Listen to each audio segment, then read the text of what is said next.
dia, boa tarde, boa noite, gente. E aí, como é que estão vocês? Não sei quando é que vocês vão ver esse vídeo. Meu nome é Kevin William e eu espero trazer uma reflexão boa para vocês mastigarem e entenderem bem. E até edificar a todos, né? Se possível. E eu gostaria até de fazer uma pergunta para vocês. Como é que deveria ser o coração de um verdadeiro cristão reformado em Cristo? A gente vê certas transformações boas, outras más, alguns que se dizem ser cristãos, mas não são, outros que são cristãos, mas até forçam a barra até demais. E você vê que tem uma linha, tem um jeito de ser, o jeito de Cristo, que é o único jeito. Nessa reflexão que eu gostaria de trazer para vocês, eu gostaria que vocês pensassem comigo. Pegar Êxodo capítulo 25, do versículo 10 a 11.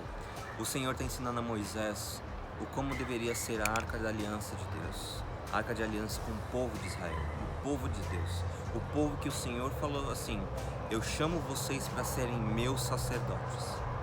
Mas isso foi no Velho Testamento para os israelitas, e hoje no Novo Testamento, com a vinda de Cristo, nós somos esses sacerdotes, esses levitas que o Senhor assim chamou.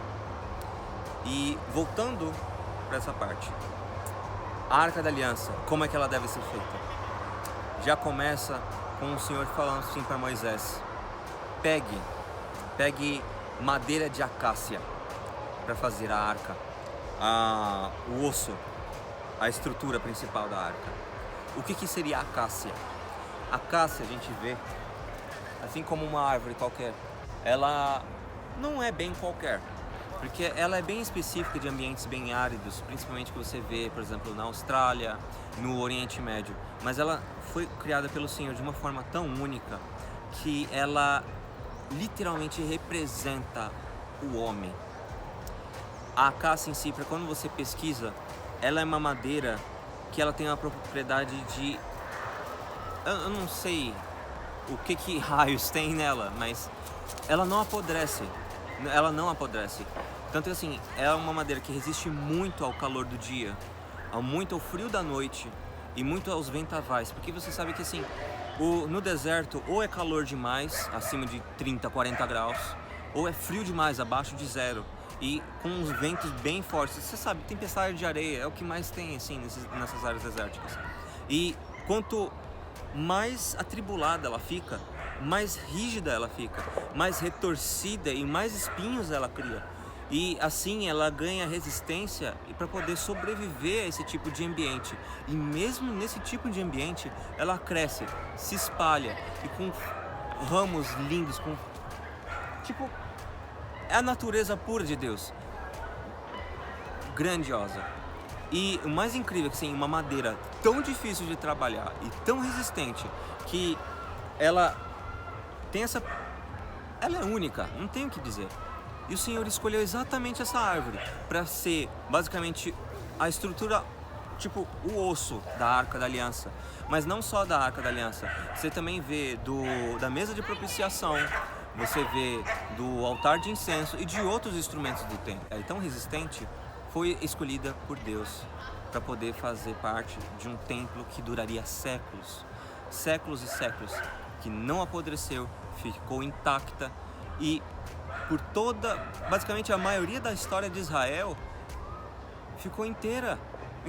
E o Senhor escolheu assim, exatamente assim como você também, Acácia, o Senhor te escolheu para ser a arca de aliança dele, o coração, porque através das tuas dificuldades, das tuas tribulações, que você, assim como a Acácia, sofre com as tribulações do mundo e resiste, as pessoas se fecham como uma ostra, elas ficam duras, enrijecidas no seu coração, para poder resistir aos impactos do mundo, seja pessoas que sofreram bullying, sejam que sofreram abusos de todos os diversos tipos, seja todos os tipos de traumas psicológicos, emocionais, físicos, as pessoas se fecham como uma ostrinha para se proteger com medo de se machucar. Assim também é a acácia, ela se enrijece para ela poder sobreviver a esse ambiente tão agressivo para ela. E nós humanos somos iguais. E para você ver, a acácia, assim como o homem, o Senhor escolheu a coisa mais difícil de se trabalhar para ser a Arca da Aliança, aonde ele vai se encontrar com a gente. E a gente vê que exatamente nesses versículos de Êxodo, o Senhor fala: pegue a acácia, molde ela para ser a arca, e dali faça com que ela seja revestida de ouro por dentro e depois por fora. Porque é assim que o Senhor faz conosco, Ele nos transforma por dentro, para que aí as nossas atitudes, o nosso caráter seja demonstrado por fora, assim como deve ser um verdadeiro cristão. Se santifica por dentro, se limpa por dentro, porque aí todo o resultado vai mostrar, tudo vai mostrar, sendo verdadeiro espelho de Deus, para representar, para as pessoas olharem para a gente, não vê a Cássia, o que vê é a maravilha da grandiosidade de Deus. E assim continuando no capítulo 25 de Êxodo, você vê como é incrível. No versículo 17 já: faça um propiciatório, uma tampa de ouro puro. E esse ouro puro é o próprio Senhor, o Espírito Santo, que nos cobre por cima, nos reveste. E Ele assim nos protege.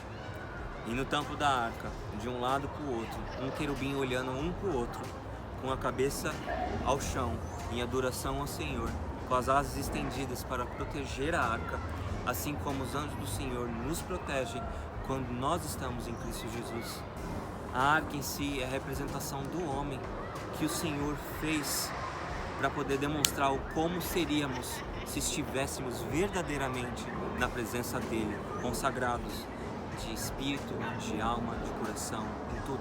Assim como está escrito no primeiro mandamento de Deus: dedica-se ao Senhor e ama o Senhor de todo o seu meode, que no hebraico meode é do seu tudo, mas do seu tudo de uma forma vaga. Por quê? O que seria seu tudo? O tudo que você tem a oferecer.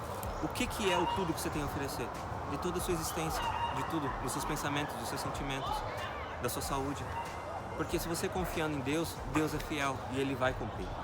Ele vai cumprir, porque Ele é longânimo, Ele é perfeito em tudo, com toda a sua misericórdia e compaixão. O Senhor gasta tanto tempo dele e às vezes até a paciência dele de tantas formas, para fazer com que a gente seja o como Ele sonha pra gente, porque os caminhos dele são maiores, os sonhos dele são maiores, tudo dele é bom, perfeito e agradável. E Ele vê a gente com olhos de cima, olhando pelo nosso futuro, porque Ele está longe, fora do tempo, porque Ele criou o próprio tempo. Ele criou tudo que a gente tem na existência, até aquilo que a gente não pode controlar, que é invisível, e a gente tenta medir com ponteiros. Não tem jeito. E o mais incrível, só para finalizar, como é que deve ser o coração de um homem. Depois de estar todo revestido pelo Senhor e transformado, existem 3 coisas que tem que estar no coração de um verdadeiro cristão. Quando foi finalizada a arca, a primeira coisa foi as tábuas do mandamento de Deus, escrito pelo próprio dedo dele. O Senhor já disse na palavra dele que Ele gravaria os mandamentos dele na tábua do nosso coração, para discernir o que seria certo e o que seria errado diante dos olhos de Deus. O segundo ponto é o maná que o Senhor também colocou na arca da aliança de Deus. E o maná seria o quê? Eles chamam de pão do céu, mas no Evangelho de João assim está escrito que o Verbo de Deus se tornou carne e veio a nós. Verbo é uma palavra, e o Senhor assim disse: quem se alimentar da minha carne, não é? Vendo isso, a palavra de Deus, a Bíblia em si, é o que a gente precisa botar no nosso coração todo dia. Porque sem isso, nosso espírito morre aos poucos, não tem jeito. E o terceiro e o último, que é um reflexo do primeiro e do segundo. Porque tendo os mandamentos e cumprindo os mandamentos, nos alimentando da palavra e vivendo pela palavra, vai brotar o terceiro, que é o cajado florido de Arão. É o símbolo do ministério dele com Moisés, que libertaram o povo do Egito. E para você ver que quando a gente verdadeiramente está em Cristo, está transformado com os mandamentos de Deus, com a palavra dele, sempre alimentando nosso espírito e a gente se fortificando nele, não há nada que fique entre nós e Deus. Nada. E automaticamente o ministério vai vir a nós. Mas não é uma bênção que não vai vir para nos abençoar. Pode nos abençoar? Até que sim. Mas o foco em si é abençoar, para salvar vidas e almas. porque todo dia tem pessoas que morrem nesse mundo todo. E o que nós estamos fazendo para poder plantar a semente, a palavra de vida eterna de Deus no coração dessas pessoas? Não é por nós, é para todo mundo. Eu agradeço a todos que ouviram essa palavra e eu espero que edifique a todos no qual ouvirem isso.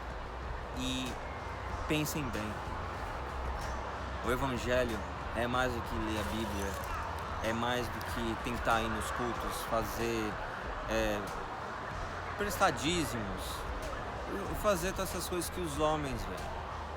A transformação vem de dentro, e de dentro abençoa em todos à nossa volta. Não é à toa que quando uma pessoa é salva, normalmente a família toda é afetada, porque é assim que o Evangelho faz. Ele é transformador, libertador. É para isso que todos nós fomos chamados, para transformar vidas, para salvar almas, para fazer o bem e do melhor para todos à nossa volta. E um grande beijo e abraço a todos.